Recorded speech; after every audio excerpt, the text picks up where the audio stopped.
Assalamualaikum warahmatullahi wabarakatuh. Waalaikumsalam warahmatullahi wabarakatuh. Alhamdulillahirabbil alamin. Assalatu wassalamu ala asyrafil anbiya'il mursalin sayyidina wa maulana Muhammadin wa ala alihi washabihi ajmain. Para penonton yang pada hari ini bersama-sama juga dengan kita Ustaz Ali Imran sebagai narasumber pada hari ini. Perkenalkan terlebih dahulu, nama saya Muhammad Agus Saprodi, dan di samping saya ini adalah narasumber kita pada hari ini, Ustaz Ali Imran. Beliau selain seorang guru juga sebagai seorang kepala sekolah di SMA ITK Kaden Hasanah Banjarbaru. Pada hari ini kita sama-sama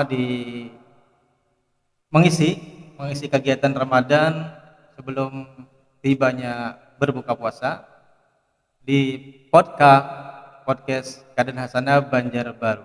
Pada hari ini sebagaimana yang kita sudah agendakan, ya kan?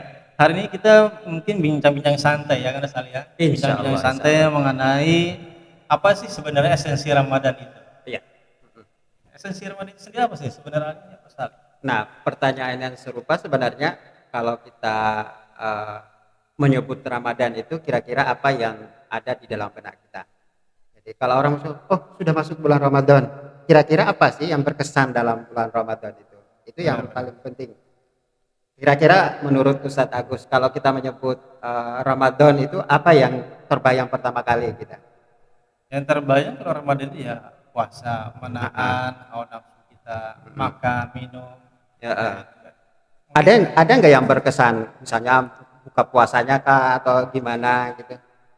Yang berkesan sih sebenarnya kalau selama ini ya, yang berkesan pertama kita berusaha untuk meningkatkan ibadah kita yang awalnya masih bolong-bolong, misalnya apalagi ibadah sunnah-sunnah kita ini masih kurang.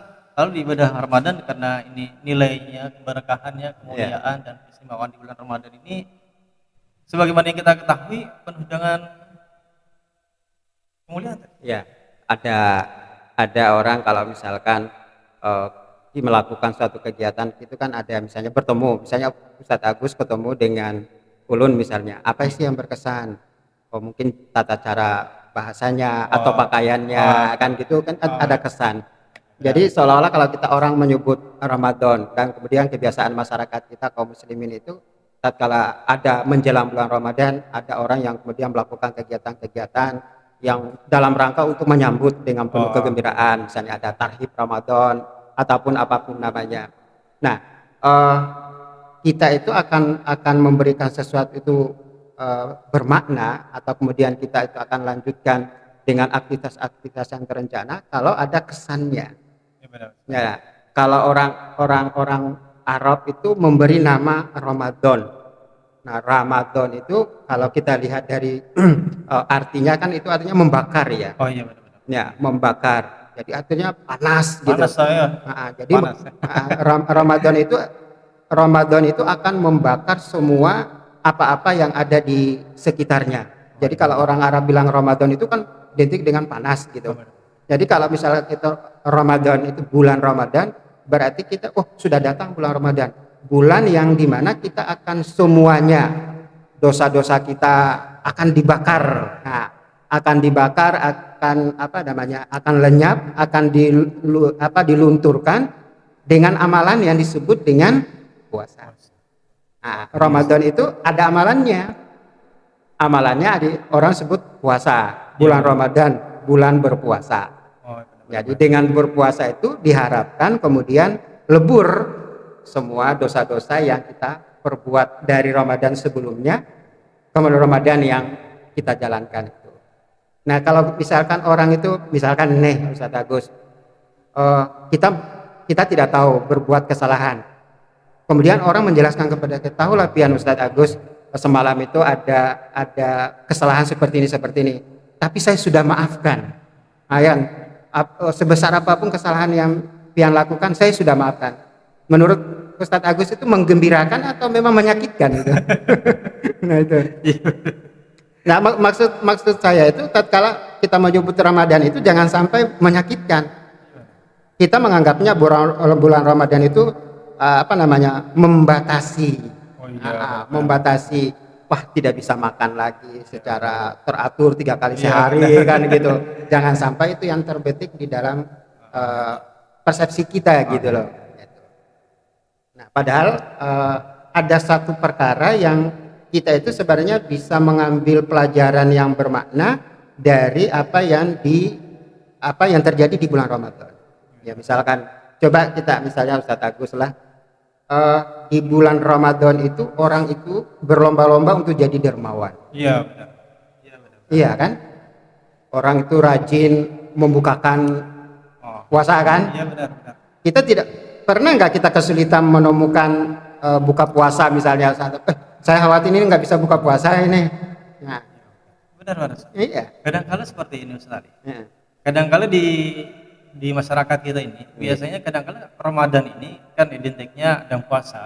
Puasa ini kalaunya pemikiran orang-orang kadang-kala ini yang namanya puasa ya puasa full. Ya, full. Kemudian sholat sunnah diperbanyak. Kemudian apalagi ibadah-ibadah yang lain tilawah. Kemudian selain itu yang lain-lain lah. Iya. Ternyata masih ada. Ini yang kadang-kala orang lupa bersedekah. Bersedekah apalagi setiap hari kita ada yang harus kita bukakan. Iya. Nah ini kan sedekah-sedekah ini mungkin banyak orang yang terlupakan. Nah kira-kira esensi sendiri gimana Ustaz Ali ini?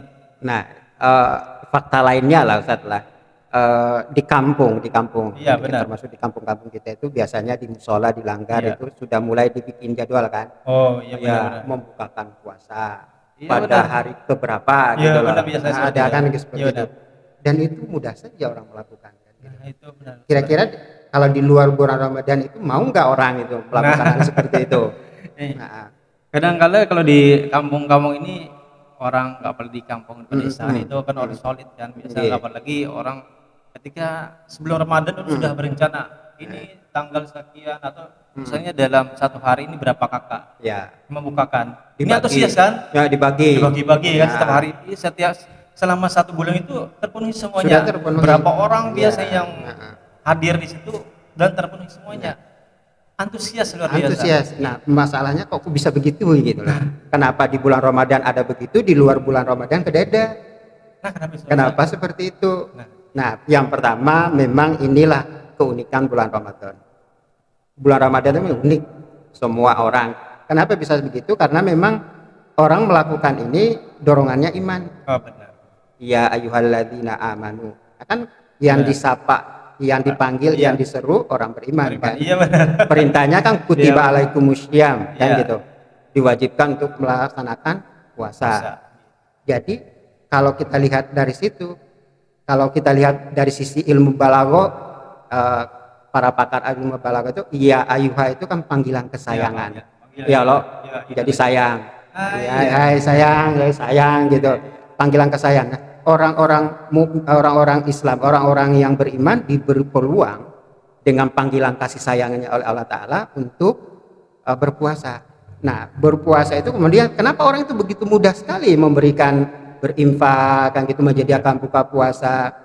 Karena juga yang kedua ternyata saat di bulan Ramadan itu ada banyak bonus-bonus yang disediakan oleh Allah Ta'ala. Salah satunya adalah melipat gandakan pahala. Ya, itu berapa lipatannya kita kada paham, tapi dilipat gandakan amal pahalanya. Oleh karenanya orang itu tidak mikir panjang. Ini bulan Ramadan, disuruh buka puasa mau aja. Nah, yang harus kita koreksi ini jangan sampai karena memberikan buka puasa itu pahalanya sama dengan orang yang berpuasa. Jadi orang milih aku buka puasa aja tapi kada puasa. Itu yang salah. Nah, itu yang keliru sekali lah. Karena puasa itu wajib. Apa ya puasa itu aja. Iya kan? Membukakan itu kan kada sampai wajib kan Iya, hukumnya benar. kan gitu. Tetapi selalu dilipat gandakan Nah. pahalanya oleh Allah Subhanahu wa taala ya kan. Pak? Amalan sunnah sama dengan pahala wajib di di luar Ramadan. Bulan Ramadan. Nah, artinya apa? Ternyata ada pelajaran yang diberikan oleh Ramadan. Kita itu ada yang lebih utama, amal itu ada yang lebih utama. Kita tidak hanya memikir dunianya saja, Benar-benar. ya kan? Tetapi ada yang lebih dari itu, yaitu apa? Akhirat. Orang kan berpuasa karena panggilan iman, tujuannya kan akhirat. La'alakum tatakun kan gitu. Untuk bertakwa. Takwa itu jar Allah Ta'ala sebaik-baiknya bekal. Nah, salah satu jalan untuk meraih ketakwaan itu puasa. Nah, maka orang di bulan Ramadan luar biasa berlomba-lomba untuk mencapai ketakwaan tadi. Maka dia untuk bersedekah itu, contoh kasus misalnya mungkin di bulan Ramadan ini berlipat-lipat. Nah, itu pelajaran yang diberikan oleh Ramadan. Contoh misalkan, coba kita lihat. Kita selama puasa itu mulai dari terbit fajar sampai menjelang maghrib ya. Itu kan kita dilarang banyak, misalnya dilarang makan, minum. Ya benar. Yang kita makan itu hasil keringat kita kan? Ya benar. Halal kan? Halal. Dari gaji kita bekerja, dari bisnis kita yang kita peroleh. Kita makan kapan saja kan halal kan? Ya benar. Tapi kok dilarang mau? Iya kan? Tidak makan, tidak minum. Padahal makan dan minum itu barang yang diperoleh dengan cara yang halal. Tapi mau, tidak mau makan di siang hari misalkan. Itu dorongannya apa? Kalau misalnya tidak mempertimbangkan, oh saya nggak makan sebentar di dunia, tapi imbalannya di akhirat itu jauh lebih baik daripada apa yang saya inginkan. Gitu.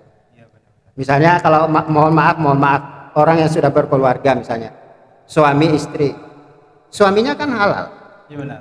istrinya juga halal, Ya benar. tapi kan dilarang untuk berhubungan badan di siang hari kan gitu. Benar kalau melakukan dapat parat ya. Ya, tapi ini khusus di bulan Ramadan malah melakukan itu ada lagi ya? dendanya lagi. Nah itu kalau bukan karena dorongan keimanan Ya benar. dengan mengharapkan pahala yang lebih baik, kehidupan yang lebih baik, itu nggak mungkin bisa dilakukan. Nah di dalam Al-Quran surat apa itu? Surat Al-Alaq ayat 17 itu kan kita dikasih informasi dari Allah Ta'ala kan. Apa itu? Wal akhiratu khairu wa abqa. Jadi akhirat itu lebih baik dan kekal. Nah, artinya kalau akhirat itu lebih baik, dunia itu berarti bukan tidak baik ya. Tapi benar, lebih baik kehidupan. Kenapa? Kehidupannya kekal. Kehidupannya itu berkepanjangan, berkesinambungan. Nah, kadang-kadang yang menjadi renungan buat kita, kehidupan yang lebih baik, yang kekal itu kadang-kadang kita tidak sadar ataupun sadar kita korbankan untuk sekedar untuk kenikmatan dunia. Contoh kasus misalnya, kenapa sih orang mau korupsi? Gajinya sudah tinggi kan? Iya benar. Ya kan? Orang mau korupsi atau ngambil hak orang lain, gajinya itu sudah serasa cukup lah gitu. Kenapa sih itu? Itu hanya sekedar untuk meraih kenikmatan dunia yang sifatnya sementara. Nah, itu kan berbanding terbalik dengan apa yang dilakukan orang yang berpuasa. Orang yang bisa dipraktekkan misalnya para sahabat. Ya, atau orang-orang yang imannya benar. Imannya benar gitu. Nah, kita sedih juga sebenarnya. Di bulan Ramadan yang dilipat gandakan amalnya, itu di luar bulan Ramadan semestinya juga itu tidak mengurangi mengurangi semangat mereka untuk melakukan kebaikan kan gitu. Ya, benar. Karena itu tadi dorongannya tadi kita melakukan aktivitas, misalnya kita ngajar siswa. Kalau hanya sekedar mengharapkan gaji misalkan gitu, kan dapat gajinya doang. Ya, kan, gitu. Tapi kalau kita berpikir ini ada dampak akhiratnya, maka kita akan sungguh-sungguh melaksanakan aktivitas. Ya gitu. Ya, ini sebenarnya menarik sekali Ustaz. Ini sangat menarik sekali. Di Al-Quran sudah menjelaskan tadi wal akhiratu khairu wa abqa. Wal akhiratu khairu wa abqa. Kehidupan akhirat ini yang lebih baik dan lebih kekal kan daripada kehidupan di dunia. Kadang-kala tadi palingnya terbalik. Dia menganggap bahwa kehidupan di dunia ini ya itulah surganya. Orang pokoknya di dunia hidupnya sementara, dipuas-puasin, akhirat urusan lain gitu. Seperti kadang-kadang seperti ini Ustaz. Lalu menyilaukan harta yang ada di dunia, tapi yang di akhir ini dia tidak memikir lagi. Masa bodoh kan. Yeah. Makanya orang ketika sampai pada tahap seperti ini, orang kadang-kala iman itu tidak dianukan ya. Ini sebenarnya menarik sekali. Kemudian kalau di dalam kehidupan kita yang sekarang ini ya, banyak sekali sebenarnya yang mestinya harus kita ingat kita harus resapi bagaimana sih sebenarnya kehidupan para sahabat di zaman dahulu. Kalau sekarang ini banyak orang kaya Mm-mm. Banyak orang kaya tetapi enggan untuk bersedekah. Ya. Kebanyakannya malah terbalik, Ustaz. Nah, Kebanyakannya orang di kampung-kampung itu kan nah, kehidupannya sangat sederhana. Sederhana, bahkan ya belum cukup lah untuk mm, kalau kita tuh mencukupi satu bulannya ini mm, ya, tetapi antusias. mm, Orang-orang di kampung biasanya antusias untuk mendermakan, bersedekah, apalagi mm, memberikan makan, berbuka puasa di masjid atau di langgar-langgar, bahkan sampai di rumah. Ini bahkan orang kaya enggan. iya. Malah kalau kita biasa di komplek-komplek, ya komplek-komplek itu biasanya ketika kita keliling ulun nih kan sebagai ini Iya, nih, kalau iya, di komplek itu kan ulun biasanya sebagai ketua komplek kan. iya, iya. Kadangkala ketika ada biasanya kami memberitahukan sebelumnya itu ini akan dilaksanakan buka bersama di Bersama. musala. Ya. Kadangkala ada orang menutup Hmm, telinga. ya. Kita ketok, padahal kita tahu orangnya ada di sana Bisa. dan sudah di-share, Ya. di-share di grup Hmm. bahwa pada hari ini tanggal sekian kami akan jalan. Mau menagih.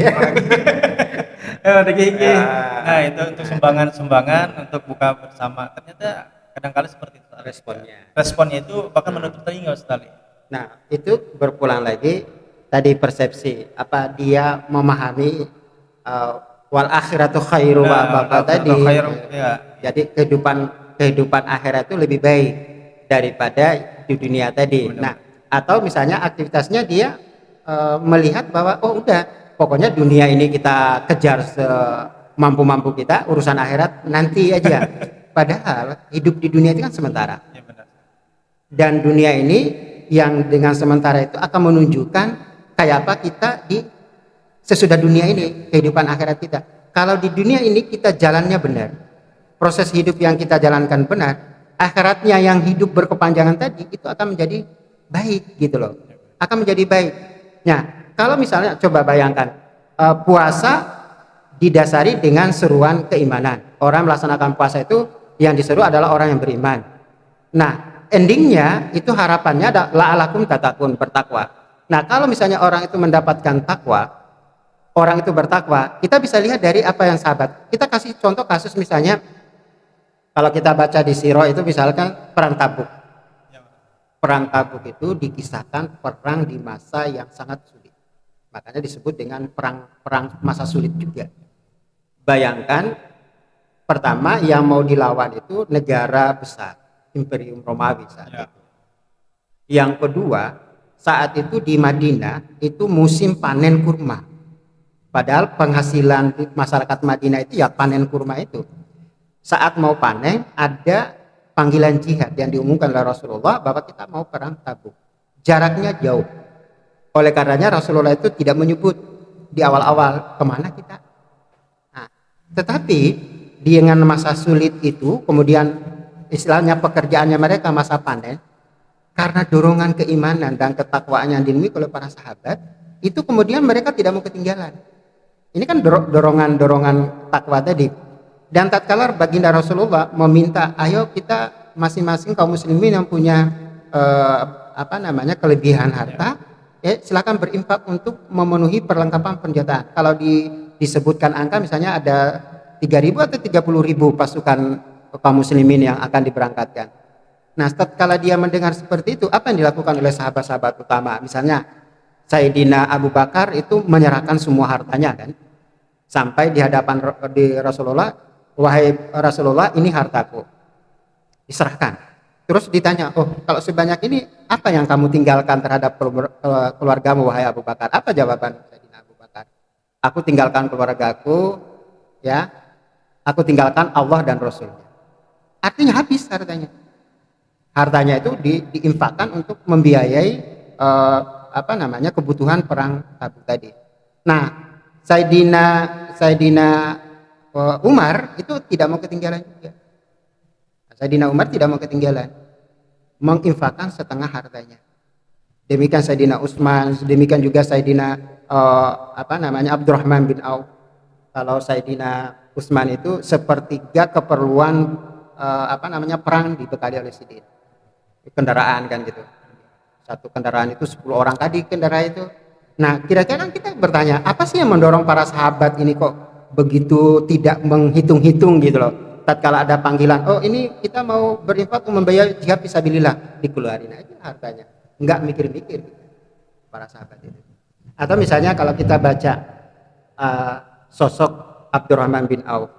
Sosok Abdurrahman bin Auf itu suatu saat itu dikisahkan itu orang-orang Madinah itu kaget ya gitu. Kan debu itu bertebaran gitu. Ada debu, ada apa nih?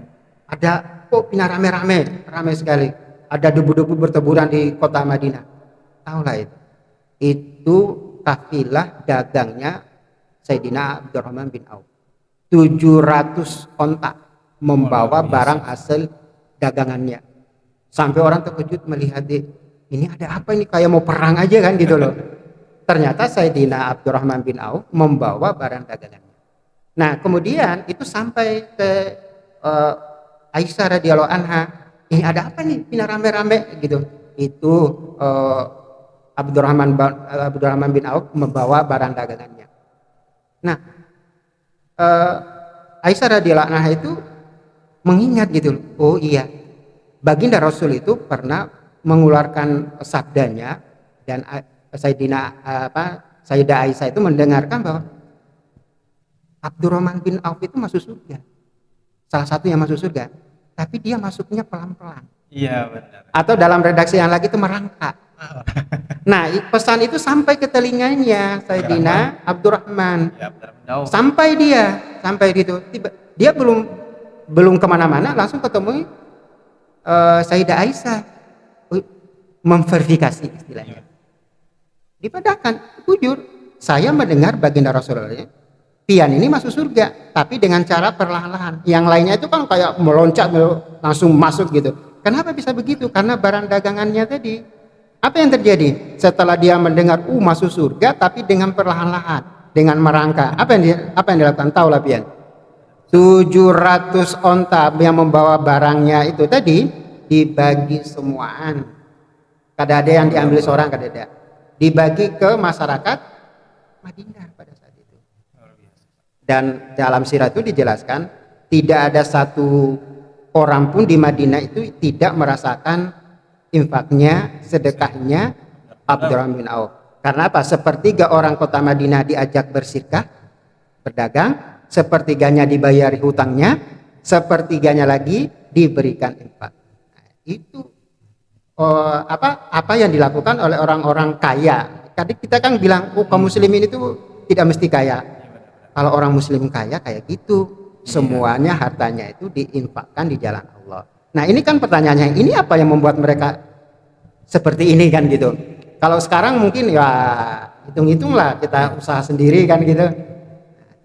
Jadi ada orientasi, kalau kita hidupnya ini kita pahami bahwa dunia ini ladang untuk kita mendapatkan kayak apa kehidupan kita di sesudah kehidupan dunia ini, kehidupan akhirat kita yang itu sifatnya kekal, ya selamanya kan gitu. Itu ditentukan hidup kita yang sementara ini. Dunia itu kan memang sementara ya. Gitu. Iya benar. Dunia ini sementara, sekejap saja. Tapi sekejap ini akan menentukan kayak apa kita setelah hidup di dunia ini. Itu yang menjadi perhatian kita semestinya kan gitu. Nah, ini sebenarnya sangat menarik sekali kan. Iya. Ini merinding kalau misalnya. Saya ini sangat merinding mendengar cerita dari para sahabat Rasulullah Sallallahu Alaihi Wasallam ketika bersedekah, apalagi untuk berperang, tidak hitung-hitungan sekali. Nggak ada hitung-hitung. Orang kaya, tetapi tidak ada hitungannya, langsung habis. Bahkan separuh harta yang dia miliki langsung disumbangkan kepada orang-orang yang berahkan. Nah, sama dengan kayak sekarang misalkan, sekarang itu ya, misalnya tidak ada ajakan perang. Yang bisa minimal yang bisa kita lakukan itu infak di bidang pendidikan. Misalnya anak kita sekolah kan gitu. Di sekolah itu ada SPP, ada bayaran ini. Kalau kita benar cara memandangnya bahwa ini investasi akhirat. Kalau pakai investasi. Ini investasi akhirat. Karena kalau kita orang itu misalnya apalagi belajar tentang agama, ya kan, belajar tentang ilmu kehidupan yang bermanfaat untuk anak-anak kita kayak apa mengarungi kehidupan, agamanya baik. Semestinya kita juga enggak hitung-hitungan kan? Iya benar. Karena ini investasi untuk pendidikan anak misalnya. Bayar SPP-nya kalau benar ini, jangan sampai kita berpikiran ini untuk gaji guru misalkan. Tapi kalau kita niatkan ini investasi untuk pendidikan terbaik untuk anak kita, kita tidak akan hitung-hitungan, insya Allah seperti itu. Kadangkala Ustaz Ya. pemahaman seperti ini Ustaz. Nah. Pemahaman seperti ini kadangkala orang tidak ngeh. Nah, ini bulan Ramadan ini bulan untuk melatih itu. Oh, benar. Kayak apa? Seperti apa kita itu mengorbankan apa yang kita miliki di dunia ini, kita puasa, mau panas atau mau dingin, karena orientasinya kita ingin mendapatkan sesuatu yang lebih baik dari Allah Ta'ala. Ramadan ini melatih kita untuk itu. Benar. Bagaimana kita melihatnya akhiratnya gitu loh. Dunia ini kayak apa kita arahkan supaya dapat akhiratnya. Benar. Jangan sampai kita kemudian melakukan aktivitas dunia lepas akhiratnya. Luar biasa Ustaz. Nah iya, jadi mudah-mudahan kita berharap setelah Ramadan itu 11 bulan ke depan ya kita semuanya apapun aktivitas yang kita lakukan untuk kemaslahatan kita di akhirat kita rela melakukan. Ya meskipun itu menarik ya buat kita ya. Ini dunianya besar ya manfaatnya aja. Tapi lepas akhiratnya. Misalnya kalau pinjaman misalnya riba misalnya. Janjinya kan besar 50 juta Ya, pinjaman benar, gitu. benar. Wah, untuk bisa beli ini, bisa beli ini. Tapi kita lupa di situ ada riba. Iya kan? Kalau ada riba itu berperang dengan Allah Ta'ala. Nah, kita berarti mengejar dunia, melepas akhiratnya. Naudzubillah min dzalik kan? Bisa. Nggih. Jadi kalau berbicara masalah riba ini jujur belum takut sekali. Iya. Masalahnya yang dilawan ini Allah Ta'ala kan. Nah, berperang dengan Allah dan Rasulnya. Iya, benar. Pernah menang nggak kita melawan Allah dan Rasulnya? Nggak akan pernah Itu menang. kuasa Allah Ta'ala semuanya. Ustaz. Ya itu janjinya memang menarik untuk dunia, tapi sama dengan kita mengorbankan akhirat kita. Dan kita tidak mau kan? Kalau misalnya kita identikan Ramadan, kenapa nggak makan aja kan gitu? Toh yang tahu itu kan cuma kita dengan Allah kan gitu. kalau kita misalnya dekatkan seperti itu. Nah itu Ustaz Agus, mudah-mudahan nanti apa yang kita obrolkan ini ya bisa memberikan inspirasi lah bahwa sesungguhnya Ramadan itu disediakan oleh Allah Ta'ala untuk melatih kita bagaimana kita mempunyai orientasi yang tepat. Jangan sampai kita mengorbankan dunia, mengorbankan akhirat yang sifatnya kekal, yang sifatnya selamanya untuk meraih kehidupan yang sesaat dunia kita dan beranggapan nanti akhirat ini apa di akhirat nanti aja. Enggak ada, di akhirat itu yang kita dapatkan itu hasil. Enggak ada amal lagi kan gitu. Di dunia ini amal. Kita amal di sini, enggak ada kegiatan yang bisa kita ambil kecuali kita beramal. Kita beramal. Nanti dihisab di akhirat. Itu Ustaz Agus. Luar biasa perbincangan kita hari ini sebenarnya bermakna sekali karena benar ini masalah Ramadan ternyata banyak penjabarannya luar biasa, apalagi kita kupas tuntas masalah sedekah dari realita di lapangan, kemudian kita hubungkan dengan ceritanya sahabat Rasulullah SAW yang ketika mereka menginfakkan hartanya di jalan Allah ini tidak main, tidak hitung-hitungan, berapapun harta yang dia miliki dia akan serahkan sepenuhnya, bahkan itu hanya harapannya mana? Allah Ta'ala. Karena mereka itu memandang kayaknya kan sekalian, mereka itu memandang ini kan kehidupan ini sementara tadi. Kehidupan di dunia ini hanya sementara. Kemudian kenikmatan yang ada di dunia ini tidak apa-apanya, tidak ada harganya sama sekali kan. Ternyata minta maminnya, minta mamin ni'mati dakhalal jannah wal fawzu minan nar.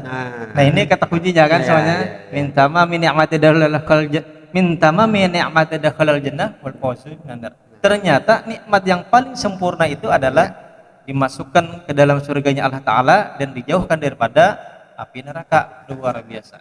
Nggih, Ustaz Ali, terima kasih waktunya yang sudah luar biasa pada hari ini, sangat bermakna. Semoga kita semua ataupun para pemirsa yang sedang menonton pada hari ini dapat mengamalkan, bisa menjadi motivasi kita semuanya kan, bahwa segala sesuatu itu ya harus kita orientasinya benar. Jadi Ustaz Ali, terima kasih waktunya, sosoknya semuanya. Wallahul muwaffiq ila aqwamit thariq. Wassalamualaikum warahmatullahi wabarakatuh. Waalaikumsalam warahmatullahi wabarakatuh. Terima kasih. Alhamdulillah.